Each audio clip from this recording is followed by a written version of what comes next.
Niambie. Mbona toka pale unashusha mfuko wa chukua sana kukimbilia na shangaa na kuita hata uje. Natoka kwenye gari wamepaki gari hapo nashusha nani mfuko ya chokaa hapo juu. Haya sawa. Niambie haraka haraka nataka niwahi kazini mimi. Sawa. Na nini?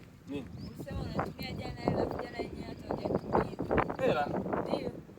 Sikutumia yani hela hujafanya kazi wakati maandiko yenyewe yamesema hivi. Asiyefanya kazi asifanyeje? Kama masomo na asile. Sasa umefanya kazi gani kwangu na nikume? Mimi nipo nafanya kazi kuna subiri muda wa kula sasa. Sasa ndio kisuni hadi mwenyewe. Asiyefanya kazi na asile, umefanya kazi gani kwangu? Unataka mimi nifanye kazi gani? Wewe kwamba ujitambue. Wewe ni mtoto. Wewe ni mtoto. Hilo unanipa au haunipi? Unafanya kazi? Sijafanya. Sasa nakufanya kazi mtu hujafanya kazi. Asiyefanya kazi na asile bwana, maandiko yanasema naweza nikakupa hela alafu kumbe ikawa dhambi. Nikawa shetani bwana, fanya kazi ulipwe. Shenzi nini wewe?